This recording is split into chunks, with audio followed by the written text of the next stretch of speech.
Hey guys, Cody with Princess Craft RV, and come along with me as we go through this Northstar 650 SC truck camper.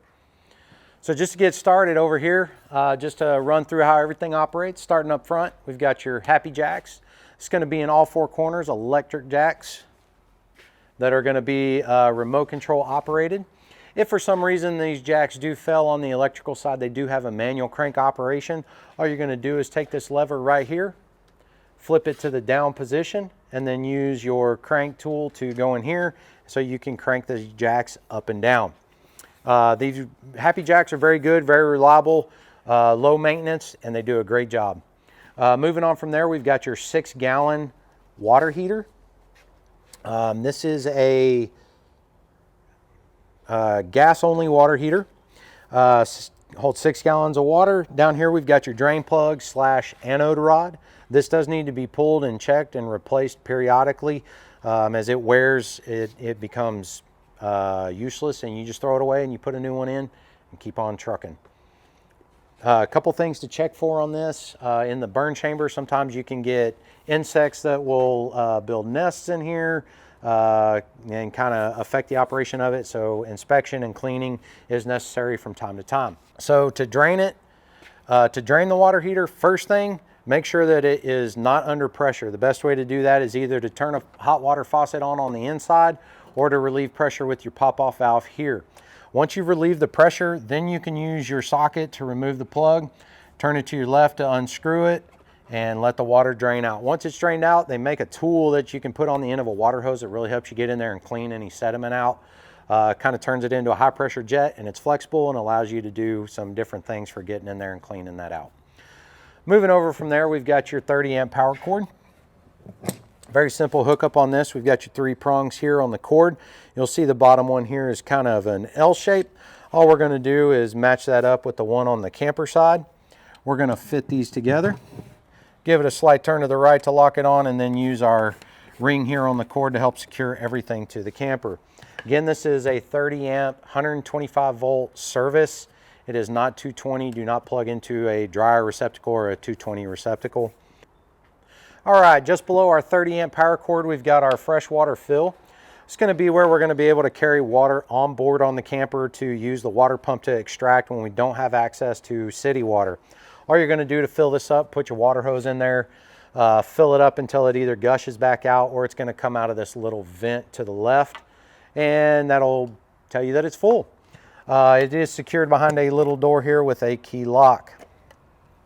Next to that, we've got your side scare light or patio light. So if you're over here doing anything at night or just hanging out at night, you can have yourself some light here to turn on. It's just a switch on the bottom, on and off. Next to that, we do have your Atwood furnace exhaust. This here does say hot because this does get hot. This is a propane high BTU furnace, so this is going to get extremely hot whenever this is running. So careful that you don't cover it and don't touch it while it's in use. Just above that, we do have a plumbing vent. And underneath, we do have a couple things. We've got these brackets, one in each corner here, and this is actually where we're going to hook your turnbuckles that run from the camper to the truck, tie downs to keep everything secured all together.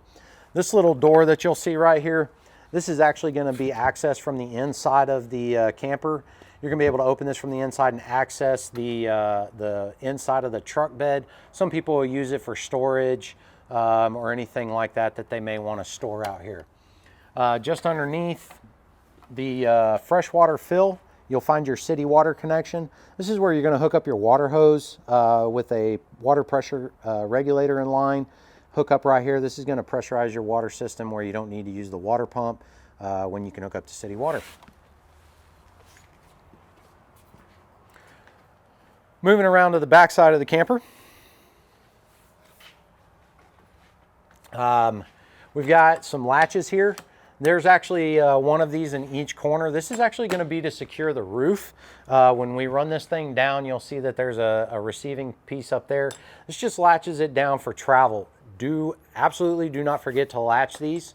If you do, it can cause some serious damage to your camper, so don't forget to latch those when you get ready to travel. Just below that, we're going to find your cassette toilet, and here is going to be your toilet cassette.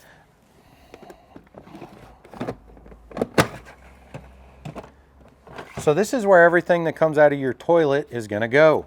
To use this, or to dump it whenever it's full, just going to rotate this out, take your cap off here, okay, and then you can dump it in a toilet or down a sewer or anything like that. You're just going to tip it up. This little green button here on the back is going to be a vent. You're just going to push that, dump it all out. When you get done dumping it, this little flap right here can come off, and you've got this deal right here, so you can actually open the blade valve in there, get a water hose in there, and don't use your freshwater hose, buy a separate hose or use a separate hose. Get this thing washed out nice and good so you're not having anything kind of funky grow in there or anything like that.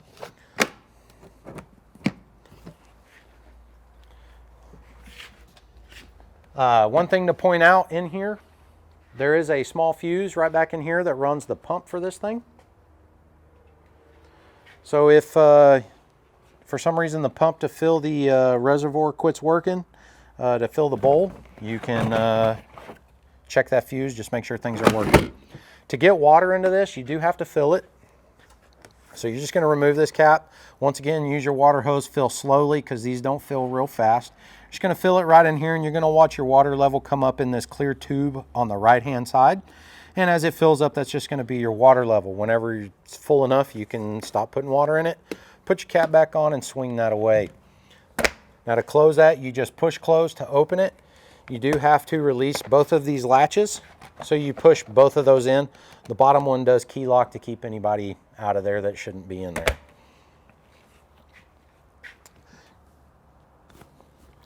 Just below that, we've got your tail light. All this is going to be operated from your tow vehicle or your hauling vehicle in this case. Turn signals, brake lights, reverse lights, all that's going to be operated just as it would on the truck. Below that's where you would mount your license plate. License plate should be mounted from your rear of your truck to the rear of your truck camper when it is loaded to stay in legal compliance. Moving just to the right of your license plate and tail light, we're going to find your outside shower. Works in conjunction with this coiled up spray cord here, which uses a quick disconnect to install. So all you do is just push that collar back, take your hose, and push it in until it latches in place. That's simple. And then to use it, hot and cold, and a regular old shower spray handle there, or garden spray handle. When you're done, to release it, all you're going to do is make sure you have your knobs off, slightly push in on the hose, push in on the collar, and that guy's going to pop right out. After you get this out and you get ready to store it, I recommend draining them. They do hold quite a bit of water, so just tip it up, open the valve on your spray nozzle, and let it drain out. To get all the light operation and everything on this camper, it's going to run through your 7-way cord. This is a pretty standard 7-way that you're going to find on pretty much every RV, truck camper, travel trailer out there. Runs your lights and your charge line specific for this unit. Moving over from there, we've got your sewer outlet connection on this camper. This is just going to be your gray water, so you can take this cap off right here, put a drain hose on it, and run it over, and you don't have to use a full-size sewer hose. If you want to use a full-grown sewer hose, you just take the bigger bayonet fitting off, put a big sewer hose on it, and open the blade valve. Moving just over to the other side of the door, we do have another patio light that has a switch on the bottom of it for operation. Just below that, we've got two 110 outlets and the exterior of your air conditioner for the unit. Now this is basically kind of like a home air conditioner, so you know, try not to get these fins mashed or anything like that, because that will affect the cooling efficiency of this unit. Moving around to the passenger side of the camper, we do have another patio light for you here. Switches on the bottom to turn it on and off. And we've got the back side of your Dometic refrigerator here. The lower vent you can see here we've already got removed. And basically this is going to be serviceable stuff. There's not a whole lot in here that you need to know. It is a good idea to open it up and you can do some inspections for bugs, anything like that that might be getting in and could cause operational issues. If you do get in here on these vents, To open them up, you've got a latch, these little black latches on each side. Now, they are in the lock position right now. When you turn them into this position, so it's running up and down, that's going to be unlocked and allow you to remove it from the wall. All you're going to do is pull from the latch side first and then drop it down. You can see there's ears on the vent that fit in at the top. And upper and lower vents are just going to give you access for cleaning and inspection purposes. To reinstall them, put the top back in, fit your ears in up there. Make sure you get these pushed in good, and do remember to make sure that you do latch these and lock them for travel, or that vent will most likely be gone when you get to your destination. Moving up from there, we're going to find your 20-pound propane cylinder. That's all that's going to be in there. That's pretty easy. You can refill this thing, you can exchange it however you'd like to do it. To get it out of here, first things first, let's make sure our valve is shut off. Disconnect your gas line. And then we're going to undo this band clamp down here. And that's going to allow us to slide this cylinder straight out. So you can pull it out, you can get it refilled or exchanged, whatever you see fit. Since it's just a plain Jane 20-pound cylinder, there's not a whole lot going on. Pretty basic. Same thing that works on most barbecue grills at home. So to put it back in, we're just going to pick it up. Make sure we swing our gas hose out of the way. Slide it back in there. Now to do this band, you'll see this has kind of a crimp on it this side. So the head of this is just going to match in there like that and snap over, and that's it. Reconnect our gas line.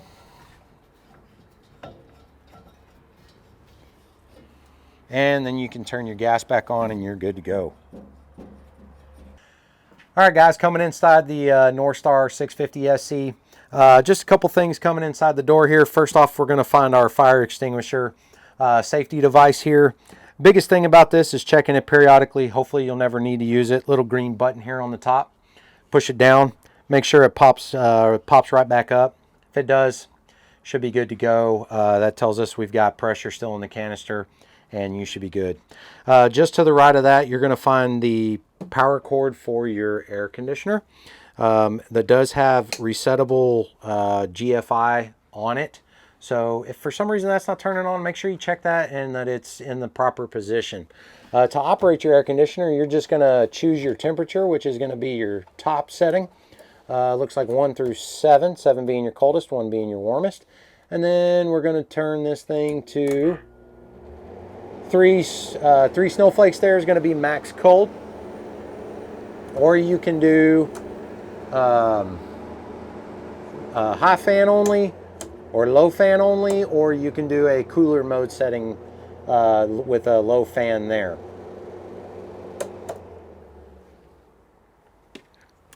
So to use, you've got a couple storage places on the left and right just coming in the camper here. This one underneath your shower, you can store some stuff down here. Just remember this is also plumbing access. There's your P-trap for your shower and stuff's under there. So whatever you put in there, don't cram it in there. You could end up knocking something loose, creating a leak, or breaking something. On the other side, we're just going to have a storage compartment that you can store, you know, pretty much whatever will fit in there in. To use these latches, they're real simple. All you got to do is push them. They pop out. That unlocks them. Push them in again. That's going to lock them.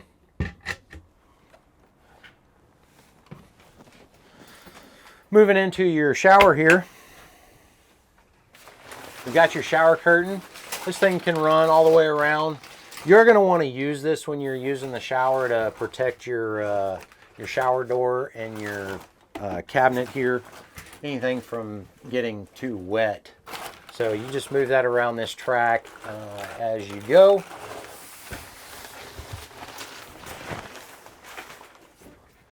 Okay, to use this toilet, you're just going to use this blue button right here on the left, and that's going to pump water into your bowl.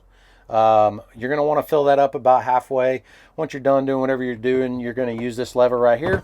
You're going to pull it, and that's going to open the blade and allow everything in the toilet to wash down. You can rinse it down. Just make sure everything's good and down the drain for you, and then close your blade. And my recommendation would be to put a little water back on top of that to kind of keep it sealed off. Using your shower, pretty explanatory. Hot and cold knobs there for you to mix up your temperature. Just remember, you are limited on the amount of hot water you're going to get. So they use a flow control here on the shower head. That's what this is for. You can have it on full, or you can shut it off to where basically it's kind of like a trickle. So you can kind of preserve your hot water. And that's pretty much all there is to your shower. Not a whole lot there to deal with. You do have a light just overhead with a push button on it. All you got to do is push that in.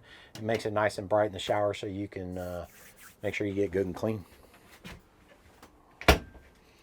Just overhead here, you'll see we've got a powered vent fan. All you got to do is you got a lock knob on it.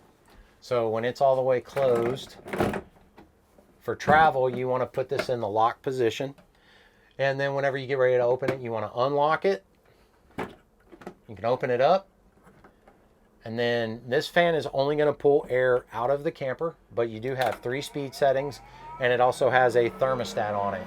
So the thermostat will control kind of the temperature in the camper depending upon where you have that set. This little black knob looking thing right here is going to have a glass fuse in it if for some reason this fan is not operating. 2 things that we will generally see on these is they have what's called a lid switch on the top that sometimes you can kind of pop the lid up and down and will kind of free it. They do get stuck periodically. The other thing would be the fuse being blown for some purpose. Once you're done with everything, don't want to use it anymore, just close it down and don't forget to lock it so it's ready to go when you get ready to travel. Moving over to your dinette area here. This is equipped with a lagoon table that is adjustable. So you can loosen this up. You can swing your table out. You can get in here and sit down, lock your table into place. Kind of position this thing however you would like it, wherever you would like it. And then there's also another lever down lower here. So you can loosen this up and you can actually adjust the height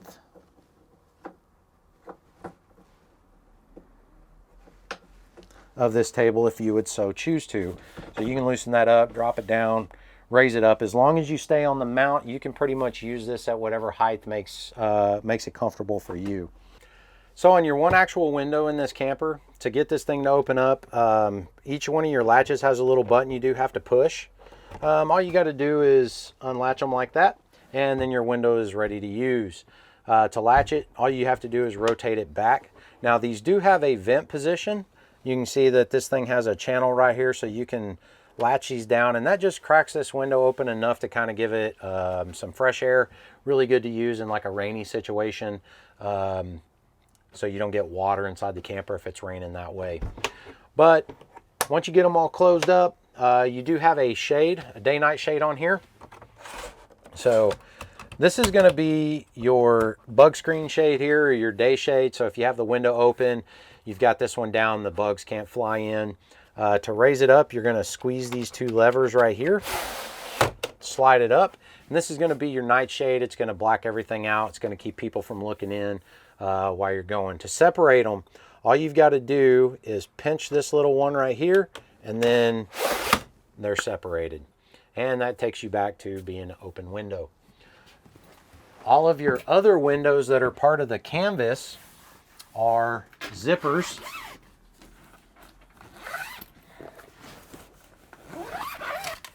That you can zip down like so. And these can just tuck like that, and then that'll give you a see-through window but still keep you sealed up. If you want to go a step further, they do have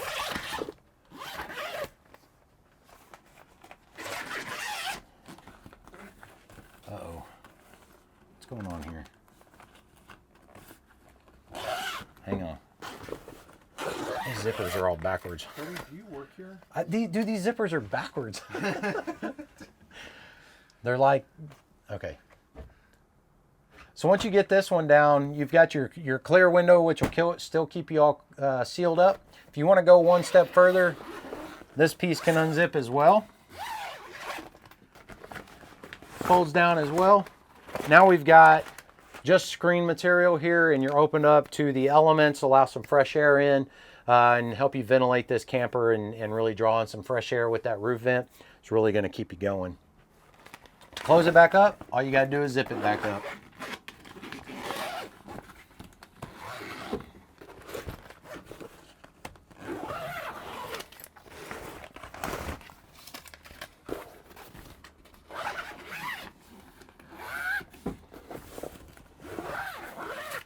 All right, all of your windows that are in the vinyl will operate that way.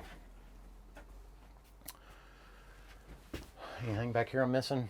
Your light, we got that. Fire, cabinet, refrigerator. Do you want to stay there, or do you want to switch? That's for the AC, I guess. What's that for? Northstar truck campers. That's for the furnace. Okay.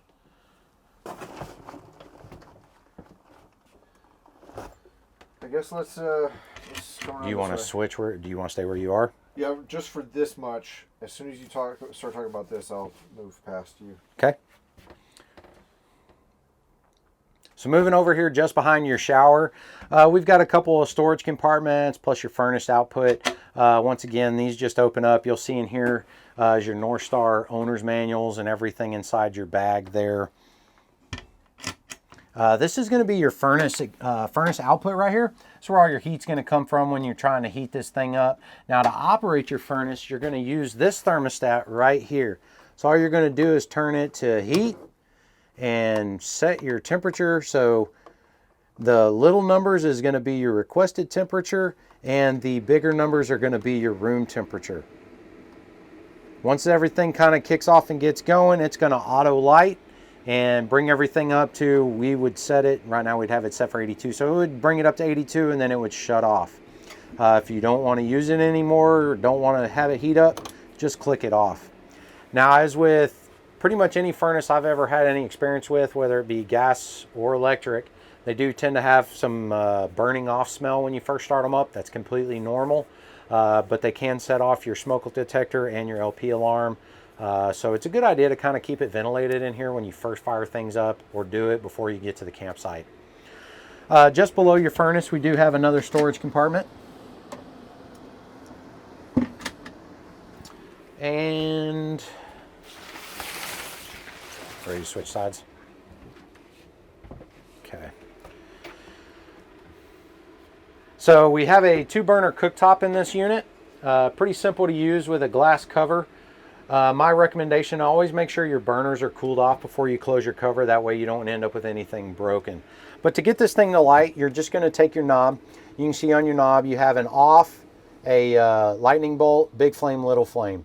To get it to light, you're just going to turn it to the lightning bolt, push and hold that in, and use a stick lighter at whichever burner you're trying to light. Once it lights, continue to hold that button in for about another 5 to 10 seconds until the flame is good, and then you should be able to let off and the flame should sustain, and then you can set your flame height how you see fit, do your cooking, and when you're done, just remember to shut it off and let it cool off before closing the cooktop. Over from there, we do have your sink.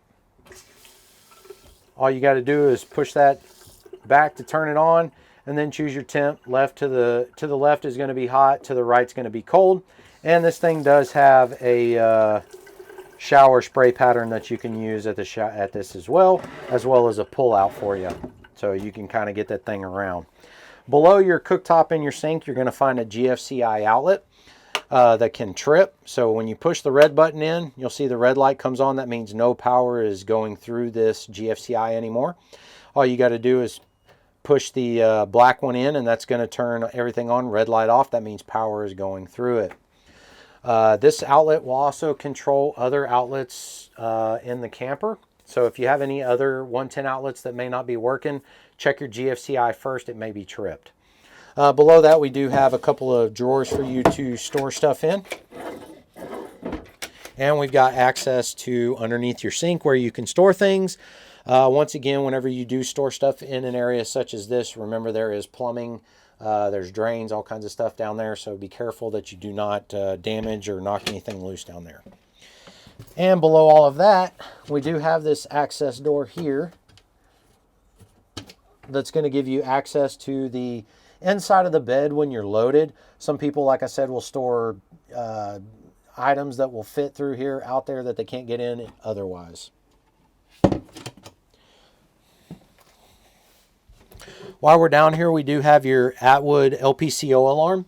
This is going to detect a LP leak or a CO gas issue. It's going to light up different lights, make a lot of noise, and tell you that something's going on for you there. Moving over to your refrigerator side. For your refrigerator, it is a three-way operation. It does have electric, gas, or battery operation. To choose your mode, all you have to do is push the button that corresponds to what you want to use. It is recommended to use gas or electric and battery only if you absolutely must. It just is going to maintain a current temperature. It will not cool, and it'll probably end up running your battery dead if you have to run it more than a few hours. So if you wanted to turn this thing on and off, all you got to do is push and hold the power button until it turns on. Everything's going to light up, and it's going to choose a mode. If you want to change modes, just push the button, and when it lights up, you are now selecting that mode. The gas mode is an auto-ignition. If you push it and for some reason it doesn't light, it's going to sound a beeping noise, and this red triangle over here will light up on this side. To reset it, just turn it off, turn it back on, and let it run through the cycle again. These can take some time to light due to the size of the orifice, and they are gas and air does get in the system. These refrigerators can take anywhere between 12 and 24 hours to completely cool off. So it is recommended to get them plugged in and cooling prior to loading them and getting them ready to go. Last but not least is going to be your temperature setting here on the right. All you have to do is push the thermometer. You've got 1 through 5 bars there, 5 being your coldest, 1 being your warmest. To open it, just push down on your little lever over here at the top of the door, and it swings open. It's got cool blue lighting on the inside, and freezer's up top. Freezer's always going to get cold first, and then everything's going to kind of move down, and the rest of it will get cold and follow. Just above your refrigerator, we've got your vanity area where you can store some of your, toothbrush or, whatever you would like to fit in here. And this just this is just on hinges with a couple of struts here that help hold it in place. So just keep 2 hands on this thing when you're using it. I've seen and heard a lot of people kind of just drop these. We don't want you to end up breaking your glass or anything like that on it. With it closed, it gives you a nice little countertop space. Extra space to put some stuff for you there. Just behind that, we've got another 110 outlet and another storage compartment. Now this is going to be the backside to your furnace, so be cautious about what you put in there, because if you're running your furnace, there's going to be heat generated in that compartment, and you obviously don't want to start any fires. Underneath your Cabover step here, let's see if I can figure out how to get it out.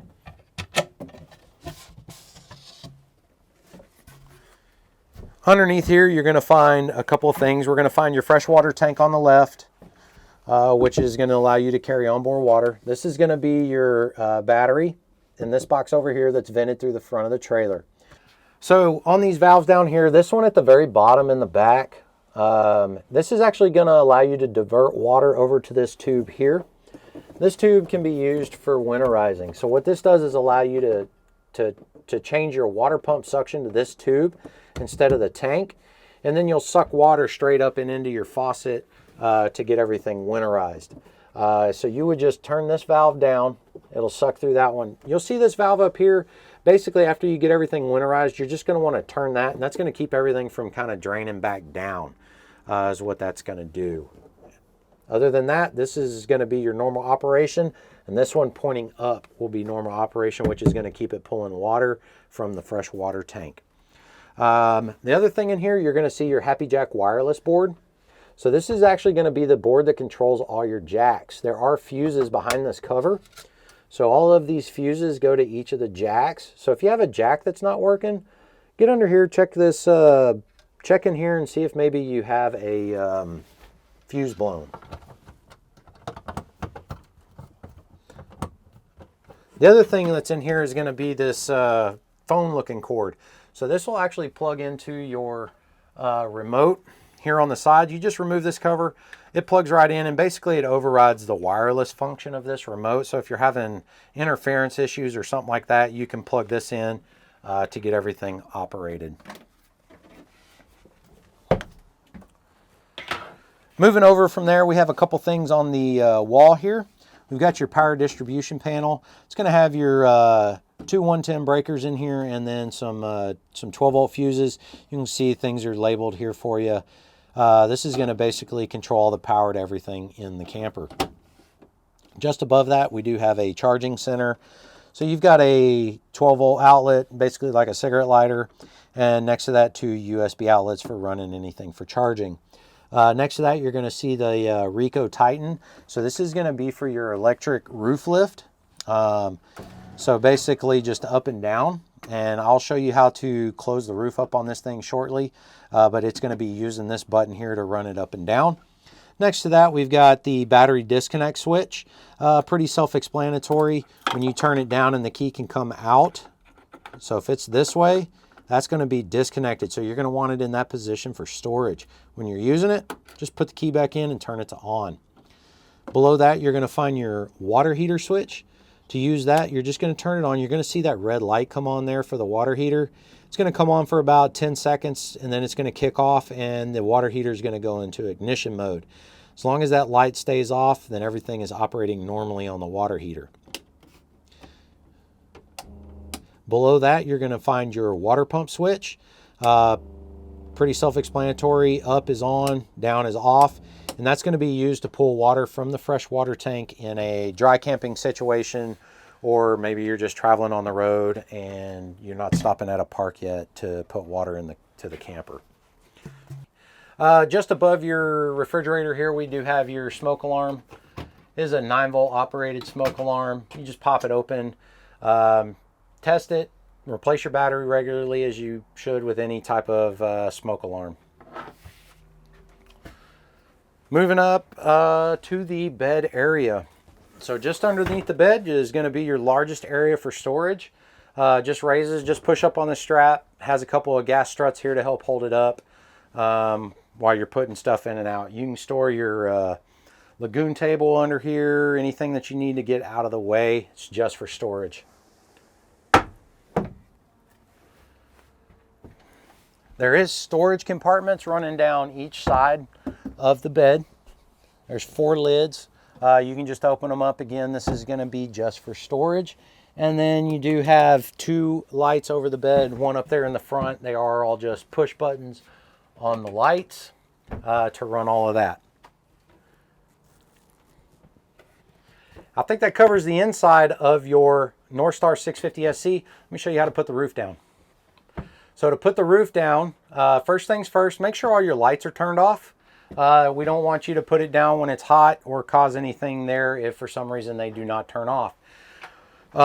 Make sure everything is off of your countertops, anything like that. You want everything below roof line, which is going to be this where the solid wall comes up. You don't want anything above that that could get damaged. So from there, all we're going to do is we're going to take our Rico Titan switch that was down here, and we're going to run this roof down.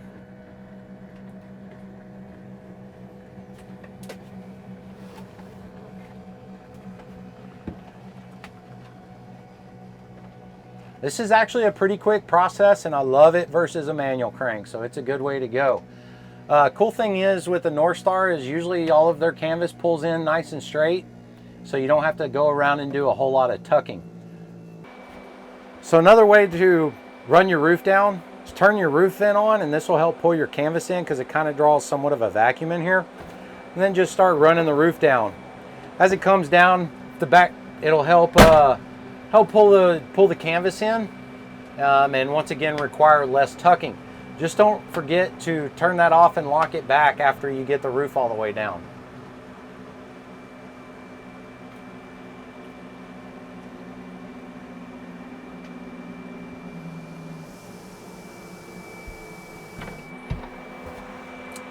So turn it off,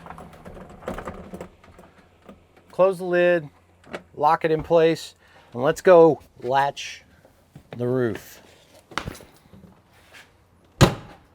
So to do your roof latches, All you got to do is engage these two pieces and push that up, and then you've got your safety clip there. That's going to be in all four corners. And to get the roof up, it's just the opposite. Unlatch all four corners, open your door, and go run your switch. All right, guys, so just to cover your Happijac electric jack remote operation. So to get this guy to work, you got to push the center two and then the top two. That's going to wake your board up. Now these two buttons in the middle, if you use these two, that runs all four jacks at one time. So this is as if you're sitting in the driver's seat of your vehicle though. The left side's going to be your driver's side, right side's going to be your passenger side. And then this is your front and this is your rear. So you can run your jacks individually, you can run your sides together, and you can run front and rear together. And you can run all four together. So it's pretty easy to use. Choose your jacks, run up as level as you can. Keep the camper as level as possible. Don't let the nose get lower than the back. That can get you into a tip over situation, which is not what you want. So just make sure it stays level, raise it up as high as you need to, run your truck underneath it, and lower it down into the bed of your truck, strap it down, you're all good to go. I think that covers everything on your Northstar 650 SC, but if not, don't hesitate to give us a call. And once again, I'm Cody with Princess Craft RV.